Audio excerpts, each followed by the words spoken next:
정치오늘 시작합니다. 국민의힘 윤희석 전 대변인, 더불어민주당 장현주 전 민원법률국 변호사 나오셨습니다. 두 분 어서 오십시오. 안녕하세요. 안녕하십니까. 자, 국민의힘이 비대위원 9명을 확정을 했습니다. 먼저 이제 비대위원 구성 어떻게 평가하시는지 좀 들어볼까요? 사실 이번 비대위원 구성에 있어서 이제 윤핵관들이라고 하죠. 이제 소위 말하는 친윤 계열들이 얼마나 들어오느냐에 대해서 많은 이제 언론의 주목을 받았던 것도 사실입니다. 그거에 대해서 주호영 위원장 같은 경우에도 이제 좀 윤핵관들에 대해서는 좀 거리를 두면서 비대위를 구성할 것처럼 처음에 얘기가 있었는데요. 이번에 이제 구성된 면면을 보니까 일단 권성동 원내대표는 뭐 당연직으로 들어왔다라고는 하지만 뭐 윤핵관 중에 윤핵관이신 분이 들어와 계신 것 같고, 그리고 이제 주기한 위원을 좀 눈여겨봐야 될 것 같습니다. 이제 주기한 위원 다들 기억하시겠지만 윤석열 대통령이 검사 시절에 수사관으로 함께 근무했던 20년 직위로 알려져 있습니다. 그리고 최근에는 대통령실에 그 주기한 위원의 아들이 채용돼 있어서 사적 채용 논란도 있었던 분이거든요. 사실 이런 분들이 비대위에 들어가서 어떻게 지금 당을 개혁하고 뭐 혁신을 하겠다는 건지 또 국민의 시각에서는 좀 의문이 있을 수는 있겠다라는 생각이 들었습니다. 예, 들어볼까요? 네, 이번 비대위원 인선은 기존의 비대위원 인선에서 봐왔던 예를 들어 영남 위주라든지 네. 명망가 위주의 인선이 아니라 충청, 호남, 이렇게 강원 이렇게 지역을 안배했다는 면이 있고요. 주기환 위원에 대해서 말씀하셨는데 이분이 지난번 지방선거에서 광주시장 후보로 출마해서 15% 정도 된 득표를 올렸던, 그래서 광주 전남 지역을 대표할 수 있는 그런 분이기 때문에 비대위원이 됐다, 이렇게 해석하시면 될 걸로 봅니다. 자, 지금 무엇보다 눈에 띄는 게 이제 권성동 원내대표가 그 최고위에 이어서 이번 비대위에도 명단에 포함이 된 건데 의총에서 압도적으로 재신임을 받았단 말이에요. 이게 의미하는 바는 뭐라고 봐야 됩니까?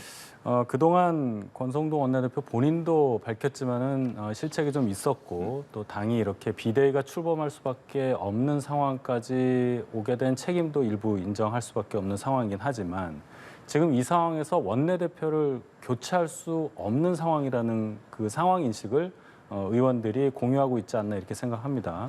원내대표를 새로 뽑는 그 과정에서 또 당이 분열할 수도 있는 것이고, 또 가뜩이나 이제 비대위가 출범을 했는데 당서열 2위인 원내대표까지 교체를 하고 새로 다시 선거를 해서 뽑는다. 그럼 정책 의정도 또 바뀌어야 되거든요.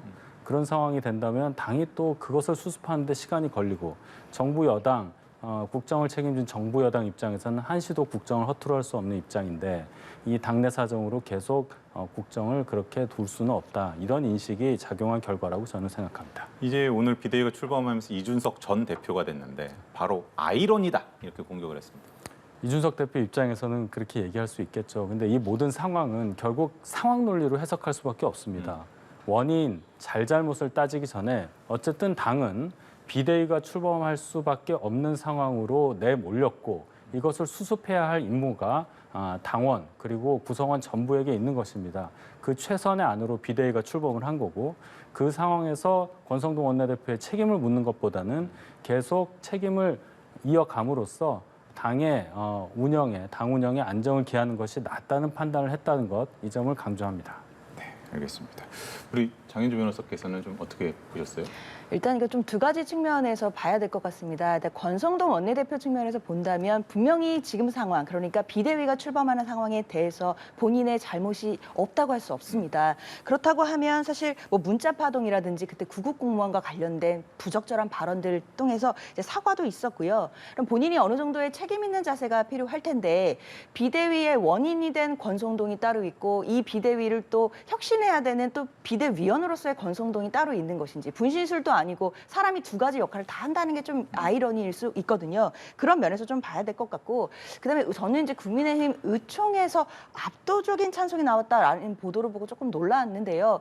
사실 이 압도적인 찬성이라는 것에 대해서 분명히 당 내에서도 국민의힘 내부에서도 뭐 권성동 대표가 책임을 져야 되는 게 아니냐라는 다른 목소리들도 있었을 거라고 생각이 듭니다. 근데 그럼에도 어떻게 보면 윤핵관들에 대한 눈치 보기도 있었을 것 같고, 만약에 그 눈치 보기의 일환으로 뭐 이렇게 압도적인 찬성이 나온 거라면 이것이야말로 국민들에 대해서는 압도적인 무책임이다, 이렇게 봐야 될 것 같습니다. 이준석 대표가 연일 언론 응대 인터뷰를 하고 있습니다. 언론 플레이가 아니라 언론 인터뷰를 하고 있는데 이게 그 장외 여론전을 지금 펴고 있다, 이렇게 봐도 무방할 것 같은데 계속해서 윤석열 대통령 그리고 어제는 또 김건희 여사 그래서 계속해서 지금 공세 수위를 계속 늘려가는 것 같아요. 이런 모습은 어떻게 좀 보세요? 오늘 조호영 비대위원장이 말씀하셨죠. 국민과 당원이 어떻게 그 모습을 볼지 그 점을 좀 고심해 달라. 저도 똑같은 생각입니다. 이준석 대표의 입장은 이해할 수 있는 부분이 많다고 누누이 밝혔습니다만은 이제 전 대표가 됐죠, 오늘자로. 네. 당 대표를 지내신 분이 당을 향해서 내부의 얘기를 외부에 그렇게 속속들이 얘기한다는 것이 국민들 눈에 좋게 보이지는 않을 것이고 또 그것이 책임 있는 여당의 입장에서 볼 때 또 국정 운영에 걸림돌이 될 수도 있는 것이라는 것은 상식이라고 저는 생각을 합니다. 그런 차원에서 본인의 억울한 부분이나 이 일련의 비대위 출범하는 과정에서의 어떤 불합리성 지적하는 것은 충분히 이해할 수 있는데 선을 넘는 그런 발언은 더 이상 안 나오기를 저는 그렇게 바랍니다. 자, 이준석 대표가 이제 가처분 낸 게 이제 내일 신무기일이 열리거든요. 네. 그래서 이르면 내일 결과가 나올 수도 있다 이렇게도 보도가 나오더라고요. 그렇습니다. 이제 네. 가처분 절차라는 것은 신속성이 그 이제 핵심이기 때문에요. 내일 이제 신문기일이 열린다는 건 이제 말 그대로 이제 재판장이 재판을 열어서 양쪽을 불러다 놓고 얘기를 들어본다는 그런 절차입니다. 그 절차에서 만약에 재판장이 나름대로의 결론을 낸다고 한다면 당장 내일 밤에라도 가처분 결정이 나올 수 있습니다. 근데 때에 따라서는 더 시간이 더 소요가 되기도 하는데요. 이 결과가 어떻게 나오든지 간에 이준석 대표는 이 가처분 결정을 가지고 또 여론전의 소재로 분명히 활용을 할 것입니다. 만약에 인용된다고 한다면 이거는 국민의힘 입장에서는 이제 상상할 수 없는 그런 결과가 나오게 될 것이고요. 기각이 된다고 하더라도 그 기각 결정문에 나오는 문구들 중에 이준석 대표에게 이제 다소 유리한 부분들을 가지고 계속해서 장애 여론전을 펼 가능성이 있기 때문에 이 내홍은 앞으로도 장기전으로 갈 가능성이 높습니다. 만약에 인용이 된다 그러면은 비대위는 그냥 무산이 되는 건가 어떻게 되는 거예요? 일단 비대위가 출범한 그 효력 자체가 정지되는 것이기 때문에요. 비대위가 어떤 활동을 할 수는 없는 상태가 됩니다. 아하. 이게 사실은 이게 결국에는 어떤 결론이 나오든 파장이 만만치가 않을 것 같은데 어떻게 좀 전망하십니까? 그래서 애초에 이런 법적인 판단을 구하시지 말기를 많은 사람들이 그러니까요. 만류를 했었고 어떤 식으로 인용이 되든 기각이 되든 어떤 결과가 나오더라도 장기적으로 볼 때 이준석 대표의 정치적인 영향력에는 득이 되지 않을 것이다라고 판단을 했었습니다.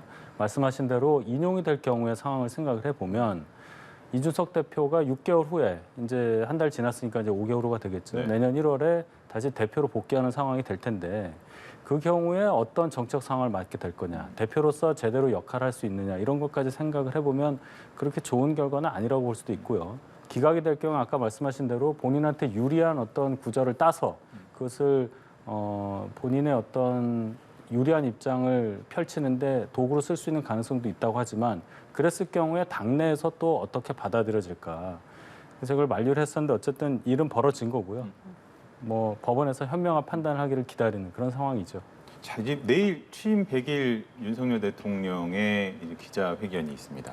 그동안 이제 취임 이후에 계속해서 출근길 기자들과 문답은 가져왔는데 내일은 좀 다른 모습이 좀 있을까요? 그렇죠. 그거는 이제 출근길 문답이고요. 내일은 정식으로 이제 취임 100일을 맞았으니까 정식으로 하는 기자회견이 될 텐데 시간이 좀 40분 정도로 예정됐다고 하니까 좀 짧은 면은 있을 수 있으나 어쨌든 100일을 맞이한 어떤 소회에 대해서 말씀을 하실 거고 제일 중요한 거 앞으로 국정 운영 지금 지지율이 좀 많이 떨어진 상황인데 이전의 100일과 앞으로가 훨씬 많이 바뀔 거라는 어떤 그런 확신을 국민들께 드리는 그런 기자회견이 되어야 한다 이렇게 생각합니다. 그런데 사실은 늘 그 예전 정권 때도 그렇고 기자회견을 하면 기자들의 질문은 꼭 그런 국정 운영 방향이나 이런 것보다는 지금 있는 상황을 물어보잖아요. 그래서 아무래도 이준석 대표와의 관계라든지 아니면 쇄신이라든지 이런 부분들에 대한 질문이 분명히 나오지 않을까 싶은데. 나오겠죠. 네. 예, 아마 기자들의 질문이 집중이 될 걸로 보이고 그 부분에 대해서도 아마 대통령께서 밝히시리라 생각합니다. 어느 네. 정도는. 그런데 여기서 중요한 거 아까 말씀드렸지만 그런 어떤 관심사에 대해서만 얘기하는 자리가 아니라 네네. 4년이 훨씬 더 많이 남지 않았습니까? 앞으로 남은 기간 동안에 국정 운영을 어떻게 하겠다는 확실한 어떤 메시지를 국민들께 드릴 수 있는 그런 기자회견이 되도록 되기를 저는 그렇게 바랍니다. 장 변호사께서는 어떻게 좀 예상하세요? 사실 이제 내일 기자회견이 굉장히 중요한 분수령이 될 텐데요. 메시지의 내용도 당연히 중요할 것이고, 그건 대변인께서 말씀 주셨듯이 이제 메시지 내용상에 국민들께 보여드린 비전들이 분명히 담겨야 될 것 같습니다. 근데 전 그것보다도 태도의 측면이 좀 더 중요할 것 같습니다. 왜냐하면 그동안 이제 도어 스태핑, 그러니까 이제 출근길 문답 과정에서 항상 비판을 받았던 부분들이 이제 다소 정제되지 못한 메시지 측면도 있었지만, 뭔가 좀 태도적인 측면에서 뭔가 전 정부보다 못한 게 뭐가 있냐, 이제 이런 식의 발언들이 나왔을 때 이제 국민들로부터 좀 비판을 받았던 측면들이 있거든요. 내일 분명히 기자들의 날카롭고 때로는 불편한 질문들이 쏟아져 나올 겁니다. 그 질문들 앞에서 뭔가 대통령이 좀 뭔가 국민들을 향한 태도로 좀 낮은 자세로, 또 때로는 사과할 거에 대해서는 또 사과도 하고, 유감 표명할 것도 유감 표명하고, 국정에 대해서 전반적인 부분을 이제 새로 고침한다라는 자세를 보여주신다면 또 국민들의 마음도 풀어질 수 있지 않을까라는 기대가 있습니다. 자, 윤 대통령이 이제 그 대통령실 개편과 관련해서 꼼꼼하고 내실 있는 변화를 얘기를 했습니다. 그 교육비서관은 교체가 됐더라고요. 결국은 이제 업무 전폭적인 물갈이라기보다는 결국에는 좀 보강을 하고 이런 수순으로 가는 거라고 봐야겠죠. 네, 그렇게 봐야 될 것 같습니다. 이게 국민들께서는 좀 더 직접적이고 또 드라마틱한 변화를 원하시는 그런 여론을 알고 있는데, 지금 대통령실에서 일이 좀 안 된다, 뭔가 업무가 제대로 안 돌아간다라는 판단을, 그 원인을 아마도 이 인적인 문제라기보다는 시스템의 문제로 보시는 것 같아요. 그래서 슬림한 대통령실을 만들자고 해서 정책실도 없고 수석비서관 숫자도 많이 줄이고, 그럼으로써 인력도 많이 줄였던, 그렇게 출범했던 정부기 때문에 그 부분에 대한 어떤 보강을 하는 거, 그런 식으로 방향을 잡은 걸로 저는 그렇게 이해합니다. 사실은 그게 뭔가 잘 안 굴러간다면은 막혀 있는 딱 그 혈자리를 딱 뚫어야 될 텐데, 이게 좀 그 국민들이 납득하기에 충분한 좀 쇄신이 될까요? 일단 인적 쇄신보다는 뭐 보완 내지는 이제 보강 쪽으로 기조를 잡은 것 같기는 합니다. 그러면서 언론 보도로 많이 나오는 게 이제 홍보 라인에서 뭐 김은혜 전 의원을 네. 보강한다, 이제 이런 보도들이 많이 나오더라고요. 사실 이제 홍보에 대해서만 이제 뭐 어떤 인적 개편들이 있는 거 아니냐라는 비판들이 나오니까, 이 부분이 사실 자칫하면 또 국민들께서 어떤 오해를 하실 수 있냐면, 마치 대통령실은 국정 운행을 잘하고 있는데 홍보가 부족해서, 그러니까 국민들이 우리들의 뭔가 잘하고 있음을 알아주지 못하시는 거 아니냐, 이제 이런 식으로 메시지를 만약에 내는 것으로 국민들이 오해하신다면 사실 저는 이게 국정 지지율에는 더 나쁜 영향을 미칠 수도 있다고 생각이 들거든요. 홍보만의 문제가 아니라 지금 많은 분들이 지적하시는 것처럼 정무 라인에 대한 문제점도 분명히 존재하는 것 같기 때문에 그 부분에 대한 보강 부분도 좀 고려를 해야 될 것 같습니다. 대통령실이 상당히 지금 고민을 하고 있지 않을까, 이렇게 좀 생각이 듭니다. 자, 민주당 얘기도 해보죠. 전당대회 준비위가 당원 80조를 결국은 바꾸기로 했습니다. 지금 이거는 어떻게 봐야 됩니까? 장 변호사께 먼저 여쭐게요. 일단 제가 전준 의원이기 때문에 네. 오늘 회의에 있었습니다. 그래서 그 과정들을 다 알고 있는데요. 사실 이게 지금 물론 시기상으로 이제 특정인, 그러니까 이제 이재명 의원을 위한 뭐 어떤 방탄용이 아니냐, 이제 이런 비판이 있다는 것도 뭐 겸허히 잘 알고 있습니다. 하지만 이 논의가 전주인에서 처음 시작된 것은 그 이재명 의원을 특정해서 나왔던 얘기는 전혀 아니었습니다. 왜냐하면 지금 당 내에서 혹시라도 우리 의원들 중에 기소될 수 있는 가능성이 있는 분들이 계신다는 판단도 나름 있었습니다. 그렇게 됐을 경우에는 당직이 정지된다면 뭐 당대표 이런 걸 떠나서요, 지역위원장도 당직이기 때문에 정지될 수 있습니다. 그렇게 된다면 내후년에 있는 총선 과정 앞에서 당 내부에서 돌이킬 수 없는 또 혼란이 있지 않을까라는 문제의식에서 이제 야당이 된 마당에 기소만으로 직무를 정지시키는 것은 과하다라는 이제 문제의식과 판단에서 이게 출발했던 논의이거든요. 근데 이제 약간 이게 시기상으로 좀 오해를 받아서 특정인을 위한 것이 아니냐라는 이제 비판이 나온 거에 대해서는 좀 아쉬운 감은 있는데요. 그렇다 하더라도 이 부분에 대해서는 전준위는 일단 당을 지키기 위함이니까 일단 개정안을 올린 것이고, 이게 이제 내일 있을 비대위에서 또 어떻게 의결이 될지도 좀 지켜봐야 될 것 같습니다. 사실은 이 80조라는 게 그 문재인 전 대통령이 당대표이던 2015년에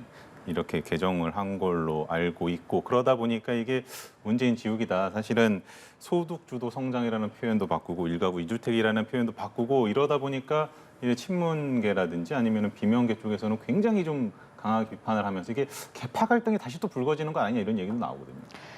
네, 뭐 그런 얘기들도 있는데요. 사실 뭐 문재인 지역이다라는 말은 너무나 과한 해석인 것 같습니다. 왜냐하면 2년 만에 있는 전당대회에서는 강령이라든지 당원을 고치는 것, 물론 이제 지도부를 뽑는 것도 한편에서 굉장히 중요한 일이지만요. 강령 부분에 손대는 것은 항상 있어 왔던 일이었습니다. 그리고 지금은 이제 야당이 되었기 때문에 여당에서 뭔가 우리가 당으로서 할 수 있는 강령의 내용들과 또 야당이 됐을 때의 내용들이 교체돼야 되는 부분들이 분명히 있기 때문에 그 부분에서 몇 가지 단어들이 빠지는 것을 뭔가 문재인 지역이다라고 얘기하는 것은 너무 나간 해석이다라고 생각이 합니다. 자, 들어보겠습니다. 변호사님 말씀에 좀 이해가 안 가는 부분이 있습니다. 2015년에 문재인 전 대통령이 당대표일 때 만든 거 아니겠습니까? 그때도 야당이었습니다, 민주당은. 그리고 혁신위원회라는 것을 만들어서 거기서 가장 혁신적인 안이라고 해서 올린 게 이 당원 80조인데 그때 얘기한 게 기득권을 타파하겠다는 아주 좋은 말로 얘기를 했단 말이죠. 당원들의 지지를 얻고. 근데 지금 7년이 지난 지금 도대체 어떤 사정 변경이 있었길래 갑자기 당원을 바꾸겠다고 하는 것이냐. 제가 볼 때 그때도 검찰에 대한 어떤 공격, 검찰로부터의 위협을 가장 많이 얘기했던 그런 민주당의 모습은 지금과 다르지 않았습니다. 근데 지금은 검찰권에 대한 통제가 그때보다 훨씬 더 잘 돼 있고 검찰의 권한도 많이 줄었습니다. 수사권이 많이 줄지 않았습니까? 그런데 이거를 바꾸겠다는 것은 어떤 이유냐? 결론은 한 명에게 집중될 수밖에 없는 이 상황이라는 것을 좀 잘 설명해 주셨으면 고맙겠습니다. 그러니까 좀 그런 지적들도 있는 것 같아요. 일각에서는 여기 민주당에서 이렇게 당원을 개정한 것은 검찰이 표적 수사를 할 것이다, 아니면은 뭐 보복 수사를 할 것이다라는 것을 약간은 가정을 한 전제를 두고 이제 진행을 하는 건데 그러다 보니까 만약에 그렇게 진짜 그렇게 진행이 될 경우에는 어떻게 보면 좀 보호 장치가 될 수도 있지만 자칫 정말로 죄를 지은 경우에 그것을 피해 나가는 것이 되지 않느냐 이런 지적들도 있단 말이죠. 사실은 이제 기소된 것만으로 당직 자체를 정지하는 것 자체는 이제 무죄 추정 원칙에 반한다는 얘기는 예전부터 문제 의식으로 좀 갖고 있었던 부분입니다.